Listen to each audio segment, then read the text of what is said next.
saya melihat teman-teman saya, atasan saya yang lebih senior pada saat kena tekanan ya, bagaimana menanggapinya?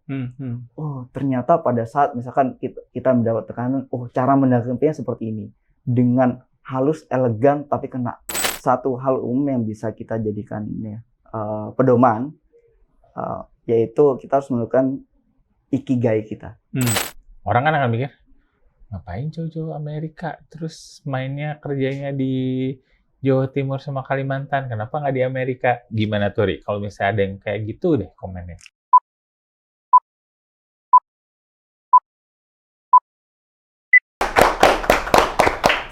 Halo teman-teman, ketemu lagi dengan saya Flory di acara Tech Connect People Story.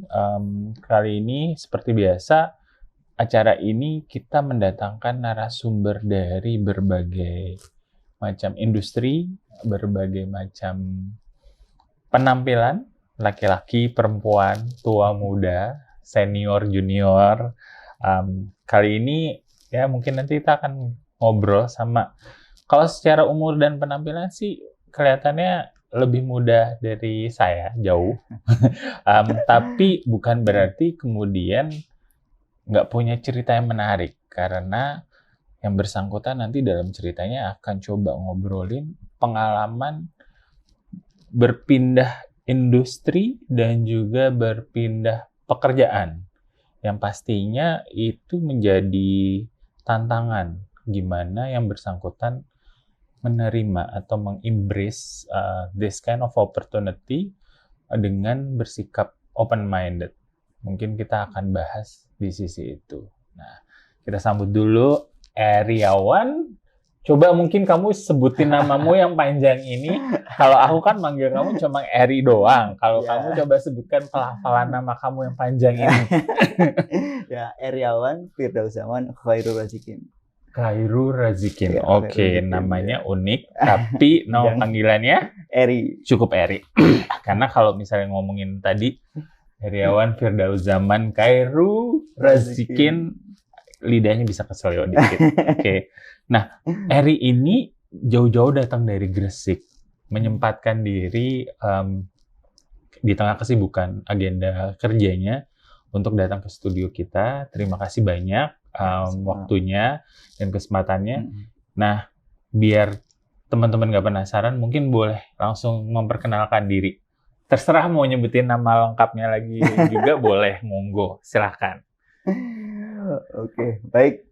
Ya, halo, selamat pagi, siang, sore, rekan-rekan semua. Perkenalkan, nama saya Eriawan, ya teman-teman biasa panggil saya Eri. Ya.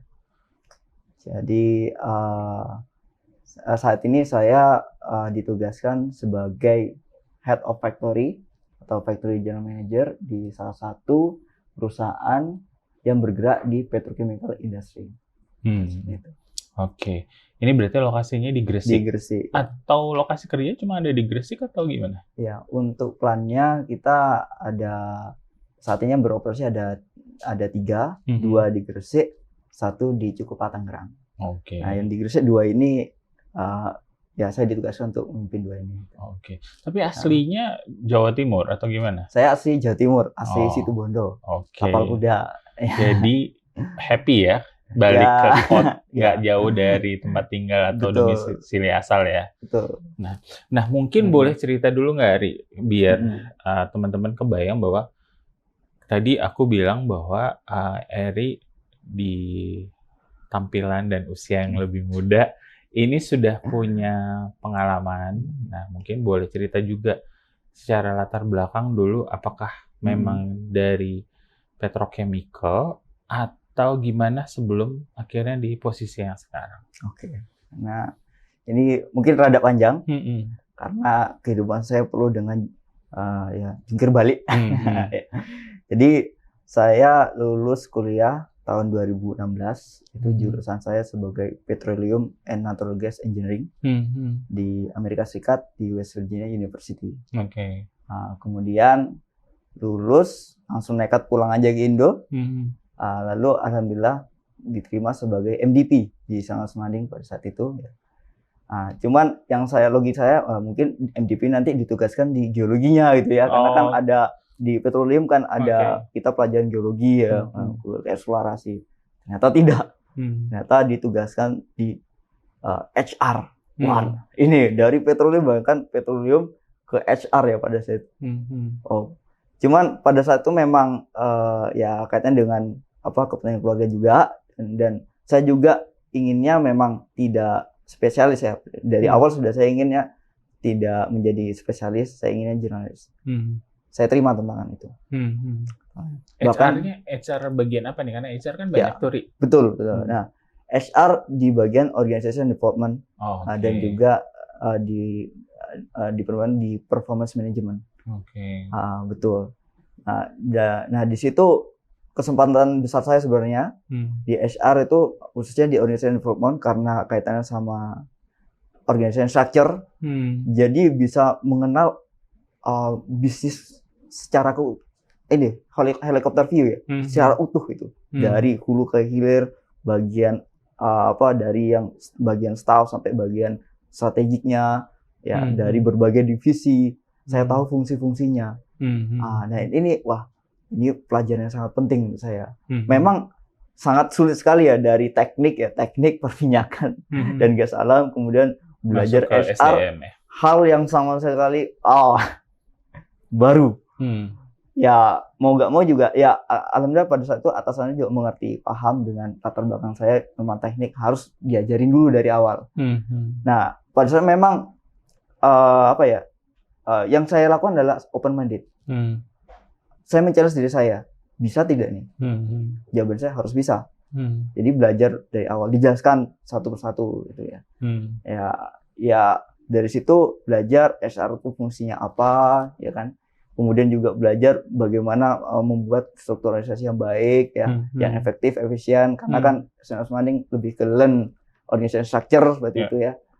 Nah dari situ belajar perlahan-lahan dan mengerti. Dan pada saat juga ada project, yaitu di performance management. Kita ada digital transformation di performance management ya, di KPI ya, key performance indicator. Nah dan di situ saya terlibat menjadi PIC-nya pada saat itu. Mulai dari rough data ya, dari Excel data karyawan, kemudian kita input ke sistem, lalu setelahnya itu kita sosialisasi, itu pengalaman hal yang luar biasa. Karena kan baru ada sistem baru, otomatis pasti ada resistensi. Apalagi karyawannya kan beragam. Ada yang dari junior, senior gitu ya. Dan ini macam-macam. Juga harus keliling site ya gitu. Tapi alhamdulillah pada saat itu memang lancar lah ya, lancar. Walaupun memang sempat ada kendala ya, tapi program pada saat itu memang sudah terbilang sukses dan sampai saat ini dipakai. Bahkan extend ya dari core-nya Senior Manding terus ke bisnis unit yang lainnya. Jadi di extend semua. Nah ini saya ada bangga juga. Nah setelahnya setahun itu proyek saya selesai, saya men-challenge diri saya sendiri. Nah, ada kesempatan proyek di salah satu tambang silang emas di Kalimantan Selatan, yaitu PT Berindobara. Dan di situ role saya ganti lagi dari HR, ganti lagi di Project Management Office. Jadi belajar lagi gitu, mulai dari awal lagi, riset lagi. Cuman karena saya sudah belajar di organization structure-nya, nah cepat untuk saya untuk belajar bisnis proses tambangnya.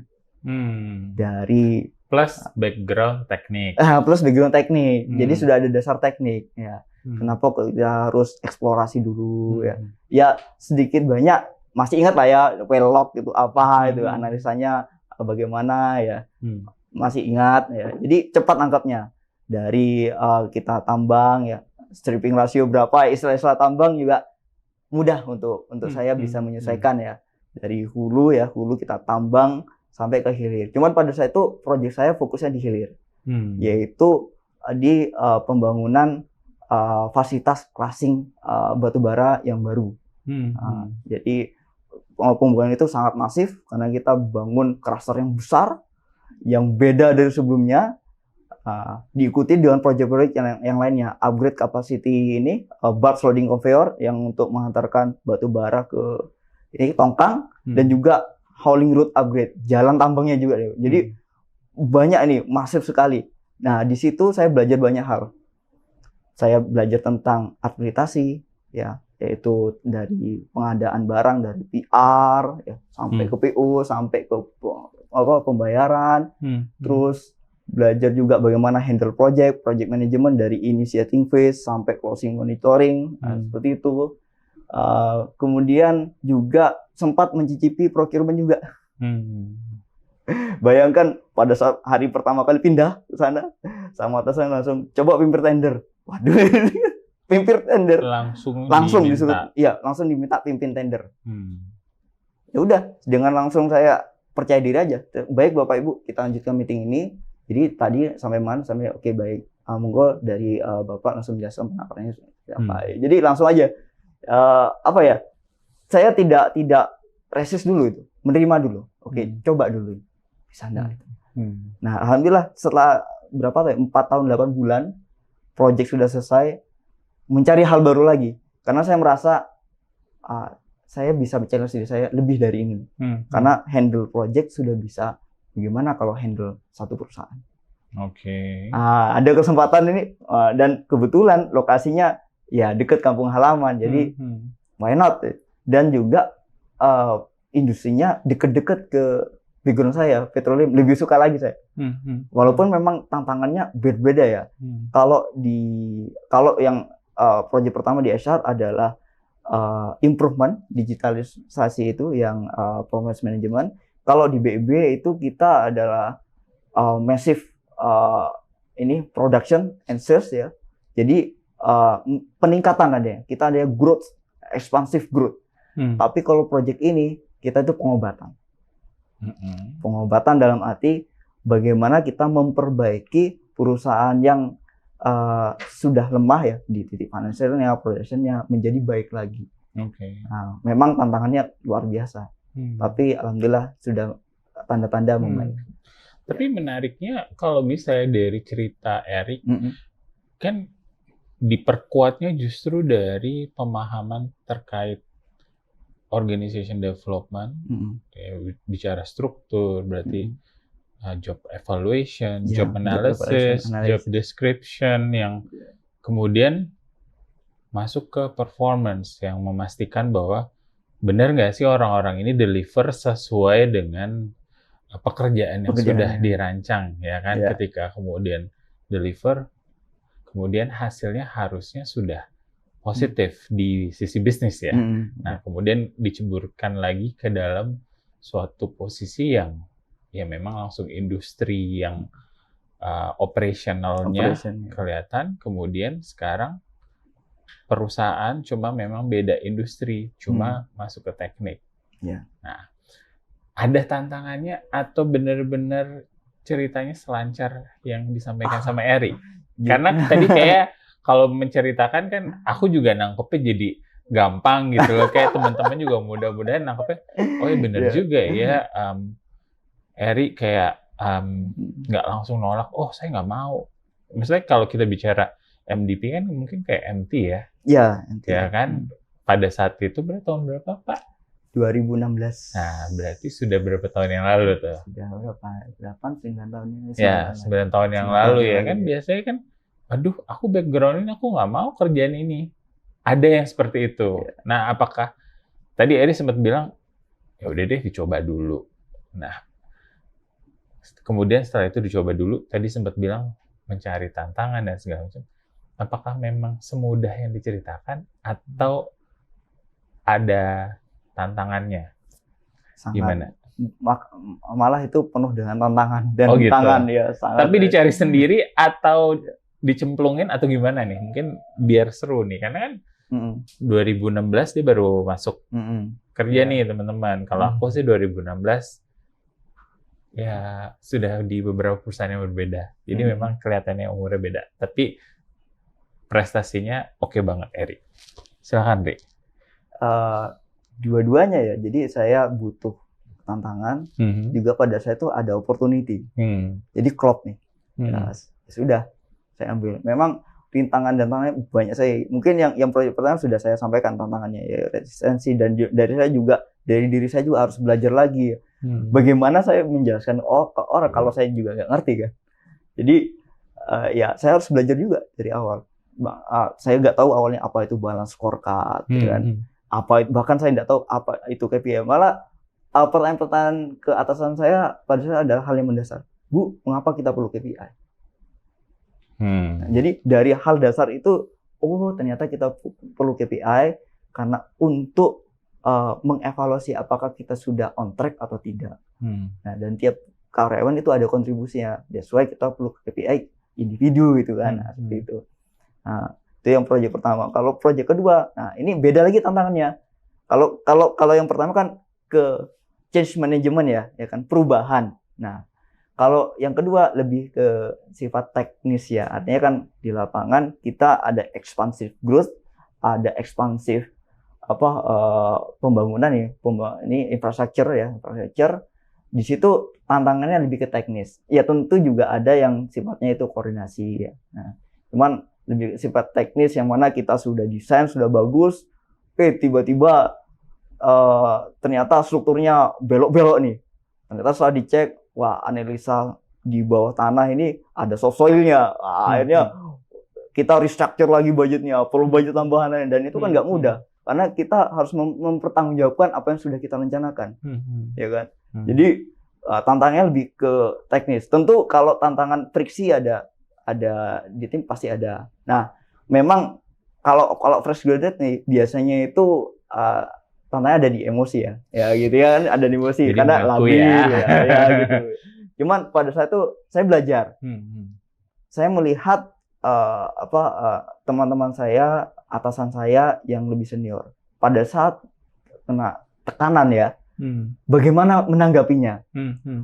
Ternyata pada saat misalkan kita mendapat tekanan, cara menanggapinya seperti ini, dengan halus, elegan, tapi kena, tanpa harus kita harus gini. Seperti ini. Jadi itu yang saya contoh. Jadi belajarnya benar-benar dari pengalaman, tidak belajar di in class atau apa ya. Jadi hanya mengamati saja, mengamati. Nah, seperti itu. Nah, kalau yang ketiga, ini tantangannya lebih ekstrem lagi. Kalau yang 1, 2 saya nggak perlu pusing terkait finansial, sudah ada ya kan. Tapi kalau yang ketiga, dari sisi production, dari sisi supply chain, dari sisi keuangan, human resource, semuanya ini harus total dibedah satu-satu satu-satu. Apalagi posisi saya sebagai memang yang ya dibilang tanggung jawab itu semua. Gitu. Ya walaupun ini belum ke level sih, tapi sudah sudah tanggung jawabnya sudah ke ranah situ. Contoh seperti pabrik kan juga pasti butuh manpower yang kompeten ya. Nah, ini manpowernya sudah senior, sudah waktunya banyak mau pensiun, artinya kan harus ada regenerasi dan lain. Nah, ini strategi replacementnya bagaimana? Nah, untungnya dari saya belajar HR di awal karir, ini smooth. Maksudnya, saya sudah pernah belajar tentang ini, harusnya ini seperti ini. Jadi tinggal ada tools di pengalaman saya yang bisa saya pakai dengan tepat kayak gitu. Dan jadi bekal juga ya kalau misalnya dalam menganalisa bahwa ini beneran udah sesuai atau enggak. Karena kan tantangannya sekarang adalah gimana bisnisnya perform. Yes, betul. Basicnya yang tadi. Organisasinya harus sehat, harus benar, performance-nya oke, baru bisnisnya oke. Yes. Ya kan? Exactly. Kalau yang sebelumnya, yang sekarang kan harus memastikan operasionalnya benar. Iya, benar. Nah, sekarang di ranah yang lebih kompleks lagi. Iya, apalagi pada saat pabrik jalan nih kadang saya tidak bisa tidur. Jadi ngeliatin CCTV, aman itu. Cuman kalau sudah ada dari manajer perusahaan ada telepon, ini udah siap-siap nih itu. Ya, seperti itu. Itu berarti terkait apa? Accident atau bukan, biasanya production volume? Ya, biasanya ada tiba-tiba emergency shutdown itu. Karena tantangannya sangat beda sekali. Kalau batu bara, bisnis prosesnya sebenarnya relatif lebih simpel ya, karena kita ngeruk ya. Kemudian setelah ngeruk kan kita haul nih. Kita distribusikan angkut ya dari tambang batu bara ke fasilitas crushing untuk kita cacah ya, kita hancurkan ke ukuran yang diinginkan sekitar ya segini 5 cm ya 7 cm baru dijual ya, kita deliver lewat tongkang. Tapi kalau petrochemical industry tantangannya itu lebih kompleks karena kita di sini manufacture, artinya ada tantangan di supply chain raw material, belum lagi tantangan di prosesnya. Pada saat proses reaksi kimianya harus benar ya, kemudian alatnya juga harus sehat ya, belum lagi setelah produk jadi masarkan. Nah kayak gitu. Kalau batu bara pasti ada pembelinya sudah karena dibutuhkan itu untuk energi. Tapi kalau petrochemical belum lagi kita ada kompetitor yang produknya sama ya kan, belum lagi kita kaitan sama harga, profit marginnya bagaimana. Nah ini tapi kan kamu yang bilang sendiri mencari tantangan. Yes, betul. Oke. Justru dari situ tantangan itu saya banyak belajar. Oh, ternyata seperti ini ya itu. Nah, dan banyak sekali lah pelajaran yang saya dapat. Jadi bertambah. Kalau yang proyek saya yang kedua di BIB itu, project management hanya skopnya kecil, mengelola budget agar proyek tersebut berjalan dengan satu, on budget. Yang kedua, on scope, sesuai dengan skopnya. Yang ketiga adalah on time. Gitu. Tapi kalau sekarang tidak. Ya, beda. Saling mempengaruhi satu sama lain. Betul. Ada internal factor dan external factor. Tapi jadi belajar lagi juga ya. Ya, terus karena never ending learning. Jadi belajar nggak tanpa ada batas usia. Oke. Ada cerita unik apa nih dari perjalanan selama 9 tahun ini menuju 10? Nggak berasa loh. Apa ya? Unik apa ya? Selain ya tadi memang industrinya beda-beda, kerjaannya beda-beda, yang mungkin masih berkesan banget buat kamu. Unik ya, mungkin bukan unik ya, tapi jadi masing-masing proyek sih pasti ada hal yang berkesan lah ya, berkesan. Cuman yang bukan unik sih, yang buat saya bangga sih terhadap apa yang sudah kita lakukan bersama dengan project tim ya baik itu di proyek pertama, yang kedua itu, dan sampai saat ini pun saya masih ada rasa apa ya, legacy yang sudah saya berikan pada saat itu. Nah itu utamanya di BIB. Pada saat itu saya terjun ke BIB itu tahun 2017 ya, pada saat itu produksinya masih 7 juta ton, dan pada saat saya pindah ya dari BIB ke industri petrochemical ini tahun 2022 ini peningkatannya sangat signifikan dari 13 sampai sekarang sudah 40 juta tonan bahkan lebih ya. Dan itu buat ini sih ya, I'm proud lah itu. I'm proud of myself. I can contribute it to the company. Yes.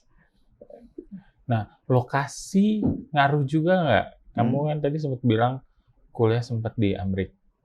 Berapa tahun tuh? 4 tahun atau 4 tahun ya. 4 tahun, terus balik ke Indonesia, di Jakarta dulu, ya di Jakarta Kalimantan, ya, Kalimantan. Walaupun awalnya dari Situbondo, kemudian sekarang penempatan di Gresik, kadang-kadang main ke Tangerang.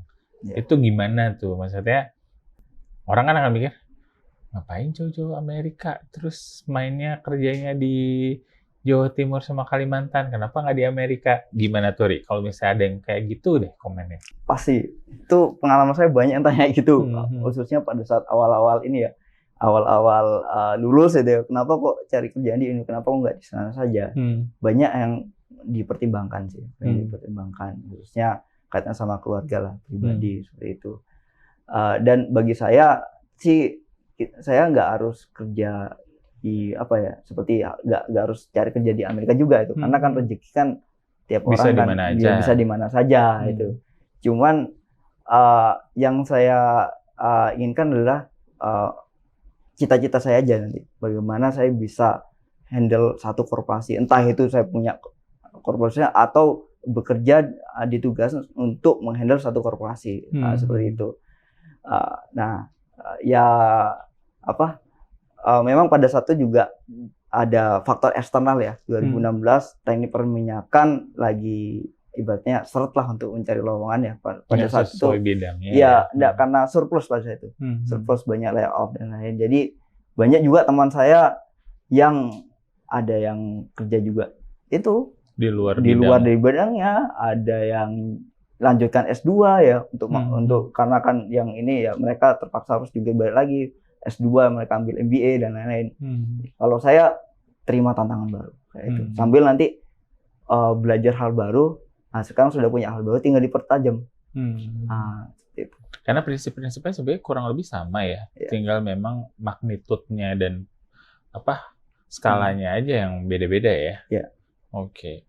Nah, kalau misalnya anak-anak muda zaman now nanya ke Eri nih, gimana sih akhirnya mau terbuka sama setiap tantangan? Mungkin kalau misalnya ada yang nanya kayak gitu, dede zaman now, kamu kira-kira akan jawab apa? Ya, ini tentunya tiap orang punya preference atau itu hal yang mereka utamakan ya, sendiri-sendiri lah. Cuman satu hal umum yang bisa kita jadikan pedoman, yaitu kita harus menentukan ikigai kita. Ikigai. Istilah baru lagi nih, mungkin boleh dijelaskan sedikit aja biar teman-teman nggak bingung. Ya, ikigai itu intinya gini, ikigai itu alasan kita untuk hidup itu apa? Apa yang kita kejar sih selama hidup ini? Dan itu yang bisa jawab pada diri kita sendiri. Nah, ada 4 nih ikigai. Pertama, what you love. Passion kita di mana? Nah, yang kedua adalah what you are good at. Apa yang kita bagus atau apa yang skillful lah ya. Kemampuan kita ada di mana. Kemudian yang ketiga adalah what the world need. Apa yang dibutuhkan oleh dunia ini itu. Apa yang istilahnya yang dicari oleh masa saat ini. Nah, yang keempat, apa yang bisa buat kita agar kita mendapatkan sesuatu di situ. What makes it pay us itu. What can you be paid, kayak itulah. Nah, jadi berarti ini yang harus kadang ini kan orang yang idealis biasanya orang yang memutuskan yang what you love ini. Tapi belum tentu itu bisa sesuai yang dibutuhkan, atau bisa jadi itu belum tentu itu yang bisa buat kita dapat duit dari situ. Karena kan mau nggak mau kita hidup pasti kita harus punya penghasilan. Nah, inilah tantangannya, bagaimana kita menyeimbangkan itu. Nah, saya sadar saya suka hal hitungan. Cuman pada saat itu tidak ada kesempatan itu. Ya kan? Belum ada. Ya, belum ada kesempatan itu. Tapi ini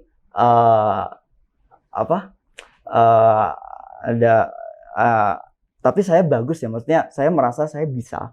Saya bisa adapt lah, fast learning ya. Easy to adapt. Nah, ini yang saya manfaatkan. Sehingga saya bisa mendapatkan yang terakhir nih. Itu penghasilan pada itu. Nah, ini dulu. Nah, nanti sering ini pasti kita ingin mencapai kita suka ini. Nah, dari sini nanti yang kita perdalam. Nah, kayak itu. Contoh nih, saya dari SR ini kan, ya memang terus terang karena saya sukanya kayak hitungan, SR kan tidak, ya kan. Tapi ada sebenarnya di situ. Produktivitas. Iya, produktivitas. Dan di KPI kita juga tahu terkait dengan KPI. KPI itu kan macam-macam. Ada hitungan produksi, ada ya tadi productivity, dan itu kayaknya sama hitungan. Jadi mungkin magnitude atau skalanya beda dibandingkan dengan misalnya orang operation pertambangan atau orang finance, pasti beda kan. Tapi ada lah mungkin, tapi porsinya beda. Ya, betul. Nah, jadi 4 hal ini yang bisa jadi pedoman, dan itu yang bisa jawab diri kita sendiri. Ya. Jadi memang ada kalanya kita harus mengerti situasi. Nah, tapi pada saat itu kita juga harus mencari sesuatu yang harus kita cintai. Nah, sekarang ini apakah saya ada sesuatu yang saya sukai di pekerjaan saya? Ada. Ya itu karena petroleum ya. Ya kan, kayak sudah kembali. Nah, apakah dunia membutuhkan? Saya merasa itu ya saat ini masih ada kebutuhan, karena petrochemical industry ini dari komoditas ya, ini nanti dimanfaatkan untuk macam-macam. Untuk coating, ya cat gitu ya, untuk sepatu, sandal sepatu, untuk pipa itu ya. Bahkan kancing baju juga. Jadi hal-hal di sekitar kita ternyata butuh gitu. Tinggal saya merasa masih belum saya sendiri masih harus improve. Jadi saya terus lakukan training ya agar saya bisa benar-benar good at something. Nah, saat ini memang sudah menuju ke itu. Oke, menarik. Nah, thank you banget Ri. Inspiring banget menurut aku. Maksudnya untuk teman-teman refleksikan 2016, sekarang 2025 berarti kan 9 tahun ya? Iya, 9 tahun.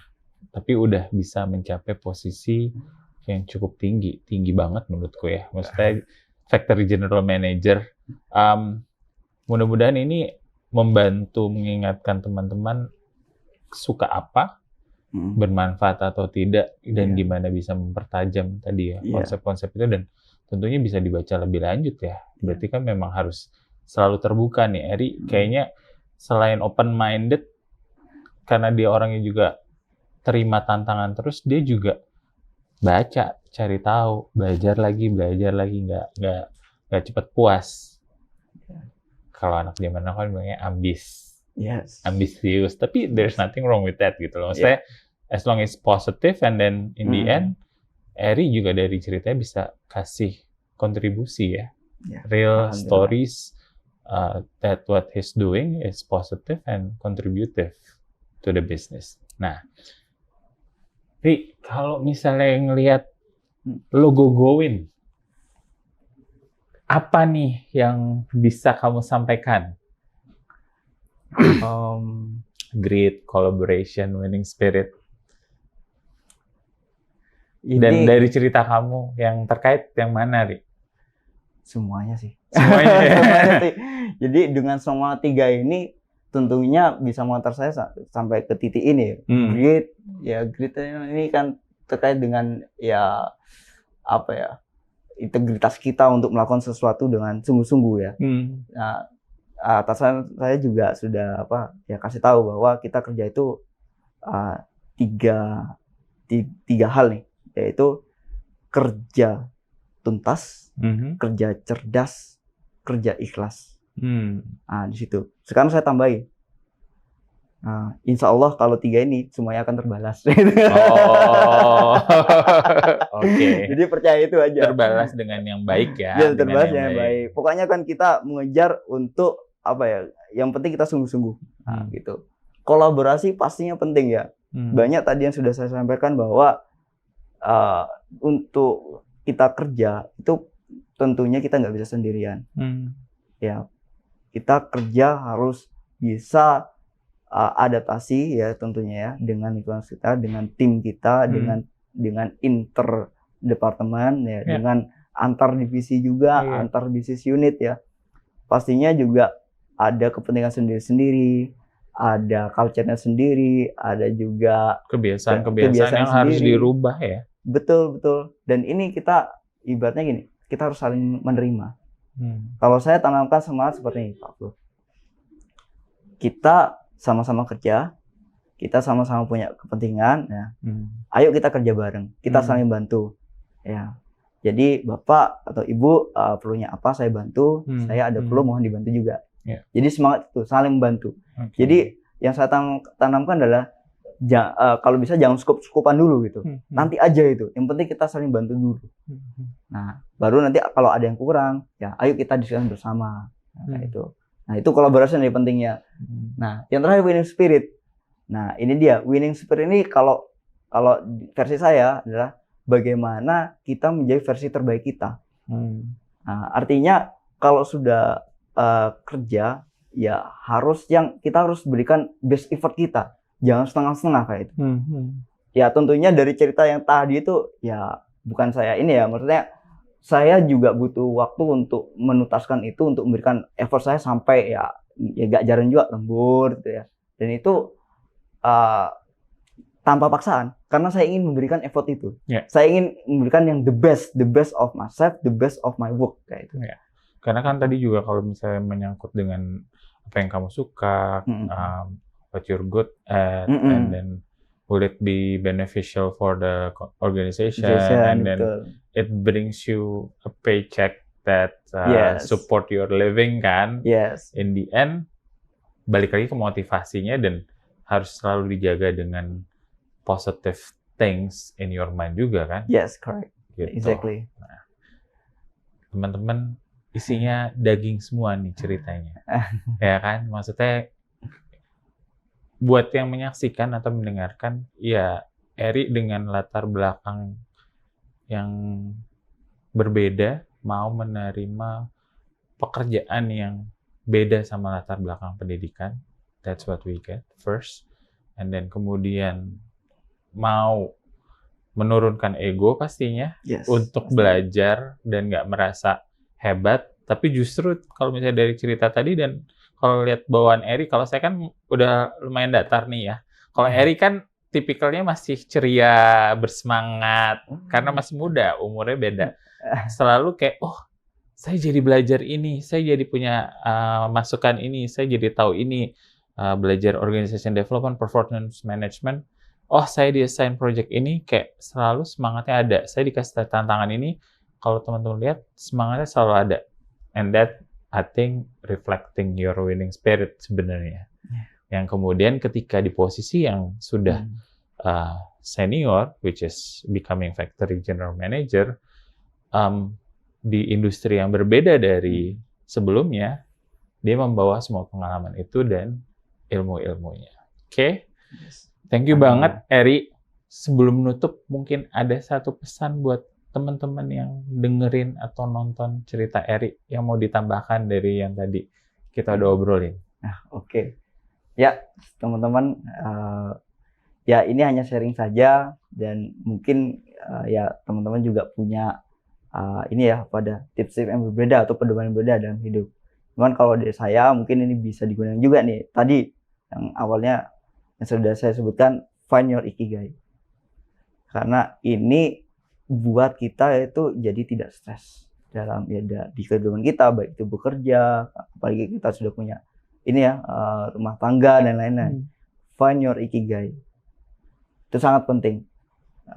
Misalkan pada saat kita sudah stres bekerja, kita menemukan apa yang kita sukai, ya nggak harus ada di pekerjaan itu, tapi kita bisa lakukan hobi bersama dengan rekan kerja kita atau dengan teman dekat kita. Nah kemudian selain find your ikigai, yaitu yang kedua adalah accept yourself. Sangat penting. Baik your strengths and your weakness. Accept Jadi kita harus tahu kita itu kuatnya di mana, kita itu lemahnya di mana. Kita jangan ibaratnya we should not deny it gitu. Jadi harus menerima. Karena setelah kita tahu kekuatan kita di mana, kita bisa memanfaatkan itu untuk melakukan sesuatu. Kemudian lemahnya kita di mana, kita bisa improve. Kita bisa training ya. Training itu nggak harus ikhlas, harus kita ambil course learning atau apa, nggak harus itu. Banyak. Saya dulu sering bertanya kepada rekan-rekan yang sudah lebih senior dari saya. Pak, kalau seperti ini bagaimana sih Bapak? Pak, kalau seperti ini sebaiknya seperti apa? Dan itu juga adalah train. Ya. Terus yang terakhir adalah everyone has their own time zones. Jadi jangan terburu-buru. Wah, yang si A ini sudah menyelesaikan project ini gitu. Wah, yang si B ini sudah level ini ya. Jangan terburu karena tiap orang tuh punya time zone-nya masing-masing. Jadi nikmati aja hidup kita. Kita fokus ke diri kita. Jadi fokus terhadap bagaimana kita menjadi diri kita yang lebih baik dari versi sebelumnya. Nah, kayak itu. Jadi fokusnya ke diri sendiri, bukan ke orang lain. Kalau kita membandingkan kita dengan orang lain, tentunya ya, semua bakal beda ya. Bakal beda. Dari background juga beda, dari keadaan juga beda. Ya, kita punya kepentingan yang beda. Gitu. Jadi minimal dari kita sendiri aja. Kayak itu. Itu aja sih. Ya, jadi semua mulai dari diri sendiri dulu ya. Yes. Knowing your purpose, knowing yourself, and then being open-minded. Akhirnya ketika kesempatan ada, bisa kayak Eri deh. Oke. Thank you. Yes. Sekali lagi Eri, Ya, waktunya welcome. di tengah kesibukannya dari Ya. Gresik, dia ada kerjaan di Tangerang, dia kabarin saya, Pak, ayo saya bisa nih Pak nyempetin waktu buat mampir ke kantor, ke studio buat berbagi cerita. Semoga cerita Eri kali ini tentang bersikap open-minded atau terbuka terhadap setiap kesempatan yang diberikan bisa bermanfaat buat teman-teman sekalian. Oke, sampai ketemu lagi di episode People Story berikutnya. Bye-bye. Terima kasih.